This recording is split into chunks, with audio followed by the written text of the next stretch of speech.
Hello students, welcome to the Hindi class standard 6th। आज हम पढ़ेंगे पाठ 12 कर्तव्य परायणता।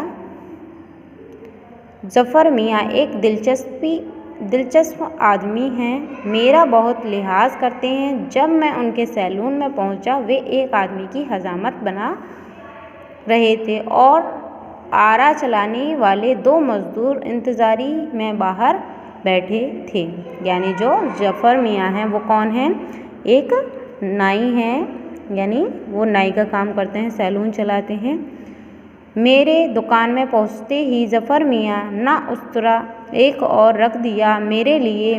उन्होंने कुर्सी बिछाई और बाहर की दुकान से चाय का प्याला लाकर मुझे दिया। मैं चाय पीने लगा और जफ़र मियाँ हजामत बनाने लगे। हजामत निपटी तो मुझे लगा कि अब मेरा नंबर है, पर जफ़र मियाँ ने उन मज़दूरों में से एक को बुला दिया और उसके बाल काटने लगे। तभी आ गया उनका असिस्टेंट और वह दूसरे मज़दूर की हजामत बनाने लग गया। यानी जब लेखक वहाँ पहुँचे तो वहाँ ऑलरेडी 2 व्यक्ति थे, तो उन्होंने सोचा था कि वो उनकी पहले हजामत बनाएंगे, लेकिन ऐसा नहीं हुआ। उन्होंने मज़दूर को बुला लिया और फिर थोड़ी देर बाद ही उनका जो असिस्टेंट यानी नौकर जो था वो भी आ गया, तो उसने दूसरे व्यक्ति को बुला लिया। अब मैं बैठा हूँ कुर्सी पर और देख रहा हूँ कि जफ़र मियाँ उस मज़दूर के बाल काट रहे हैं। मैं मज़दूर को देखता हूँ और सोचता हूँ यह शायद 5-7 दिन से नहीं नहाया। बालों से उसके रेत भरी है और बुरादा भी। उसकी गर्दन काली चीकट हो रही है और मुंह पर भी धूल है, पर जफ़र साहब बड़ी लगन से उसके बाल काट रहे हैं, जैसे मज़दूर नूरजहाँ का सगा भाई है। कभी कंघे से नापते हैं, कभी कैंची से, और फिर फुरक 2-4 कैंची मारते हैं। मैं देख रहा हूँ कि जफ़र बालों में इतने लीन हैं कि उन्हें याद नहीं कि मैं भी बैठा हूँ और उन्हें मेरे भी बाल काटने हैं। वह बालों की कटाई को अपना ज्ञान और कला की चरम सीमा तक पहुँचाना चाहते हैं। उनका ध्यान इसी पर नहीं है कि यह मज़दूर इस कारीगरी को नहीं समझ सकता। वे यह भी नहीं सोचते कि इस मज़दूर की स्थिति ऐसी नहीं है कि वह बालों को ठीक रख सके।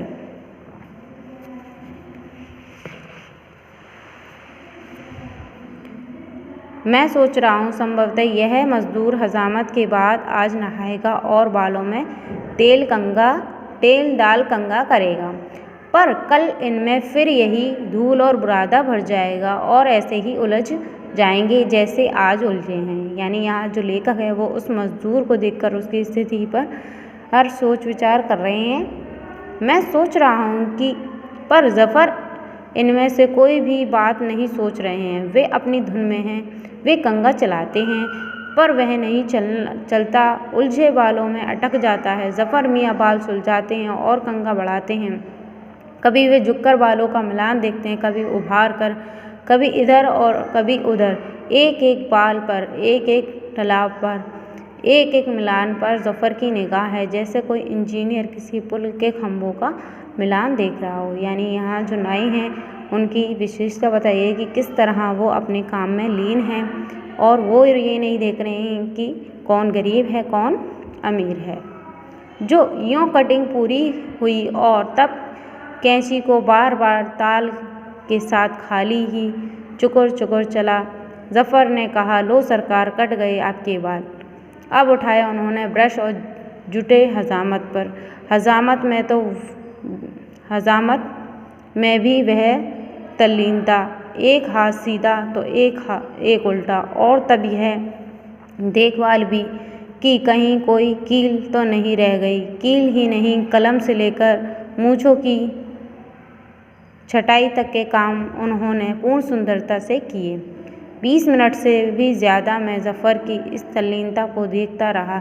सच यह है कि जफ़र उस मज़दूर के बालों में इतने लीन थे और मैं जफ़र में, यानी जो जफ़र है नाई, वो क्या है, अपने काम में लीन है, और वहीं जो लेखक है वो उसको देखने में। देखते देखते मैं भावों से भर उठा, यहाँ तक कि हजामत की ऊंची कुर्सी पर आने को जब मैं उठा तब इतना भाव विभोर था कि मैंने जफ़र को अपने में दबोच लिया। पैसे देकर जब वह मज़दूर चला गया तब मैंने कहा, ज़फ़र मियाँ तुम तो उस मज़दूर से ऐसे लिपटे कि जैसे ज़िले का कलेक्टर ही तुम्हारी दुकान पर आ बैठा हो। यानी लेखक कह रहे हैं कि तुम तो ऐसे मतलब खुश होकर काट रहे थे जैसे कोई कलेक्टर आया हो तुम्हारी दुकान पर। ये तो एक मामूली से मज़दूर था, नॉर्मली काट के चले जाने देते, लेकिन ऐसा नहीं था। जो ज़फ़र मियाँ थे वो अपने काम को बहुत ही अच्छी तरीके से कर रहे थे। वो ये नहीं देख रहे थे कि मज़दूर कैसा है। ज़फ़र ने जो जवाब दिया उससे आगरे का पेठा और दिल्ली का सोन हलवा दोनों फीके पड़ गए।